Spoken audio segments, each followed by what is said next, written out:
Going into my season 2, what's some advice that you would give for me? Season 2, I can't wait to work with you some more. The biggest advice I have for you is going to be how you shoot your layups. Period. I see you miss layups just like they do and everything, but forget them. I mean, I miss layups too. So, I mean, everybody miss layups, but they can't get mad if I get the rebound. Box me out. Yeah. Don't be mad because your fave didn't box her out. That's what I say. Period. A lot of people had things to say about positioning just Caitlin Clark, which I agree with, because she's not the only player that brought in revenue. She's not the only player who's bringing in eyes. She's brought in a lot. Her impact is great, but you could say the same thing for the entire rookie class that came in last year. Angel Reese faced some embarrassment on her own podcast, and it came from WNBA legend Lisa Leslie herself. Lisa didn't hold back, telling Reese directly that she needs to improve her layups and making it clear that Caitlin Clark is the superior player.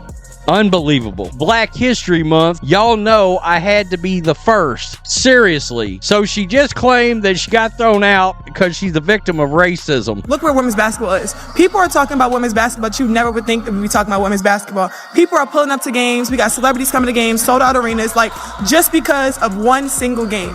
And just looking at that, like, I'll take that role. I'll take the bad guy role, and I'll continue to take that on and be that for my teammates. And if I want to be that, and I know I'll go down in history, I'll look back in 20 years and be like, yeah, the reason why we watching women's basketball is not just because of one person. It's because of me, too, and I want y'all to realize that. And Angel Reese, you have self-proclaimed to be the villain and now try to ask for individuals to give you sympathy. No one has sympathy for the villain. You painted the bullseye on your back. Why are you surprised when people shoot at you? Let's be honest.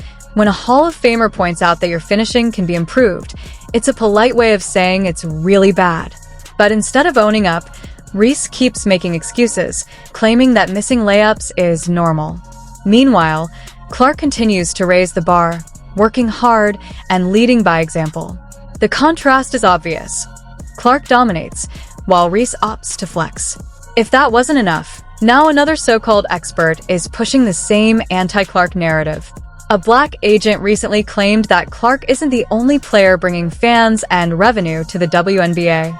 Sure, there are other stars, but we've heard this same line before from Angel, AJ Wilson, Cheryl Swoops, and even some team owners. It's the same jealous, self-serving agenda refusing to recognize the reality. Caitlin Clark is the one keeping this league alive. Right, and that's what a lot of these women are doing, is they feel like what we have done for this game, this young player has come into our game and she's getting way more respect and all that stuff than we are. As she should. The young girl is a baller. The young girl has people watching because of the way she can shoot this basketball like Steph Curry. Steph Curry can't dunk. Steph Curry don't do none of that in the game. He can probably dunk by himself, but he don't really do none of that in the game. He is a shooter, and fans tune in to see Steph Curry. When I look at Caitlin Clark, fans are tuning in to watch her. And you know who that's helping? Everybody else. It's helping the Asia Wilsons. It's helping everybody else, the Plums, all that. It's helping all of them, the Tarasis. Today, we're calling out the hypocrisy, the false narratives, and the obvious agenda targeting Caitlin Clark. Let's dive in. Going into my season 2, what's some advice that you would give for me? Season 2, I can't wait to work with you some more. The biggest advice I have for you is going to be how you shoot your layups. Period.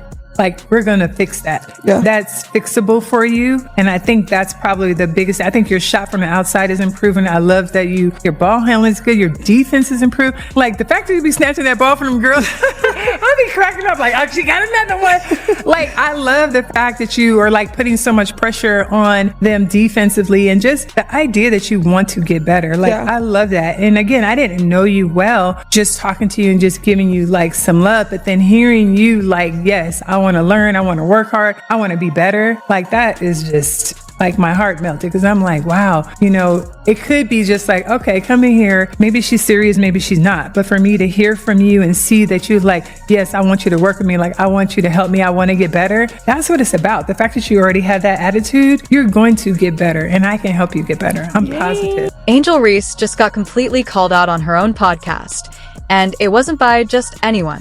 It was WNBA legend Lisa Leslie, one of the all-time greats. Lisa didn't hold back, telling Reese straight to her face that she needs to improve her layups.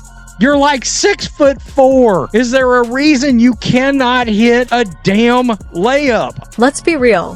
When a Hall of Famer is giving you basic basketball advice, it's downright embarrassing. Picture this: an MLB player being told by a legend to work on catching a ball, or an NFL quarterback being told to fix your pass. That's the level of fundamentals we're talking about. Making layups is basketball 101. If you're in the WNBA and still struggling with that, it's a huge problem.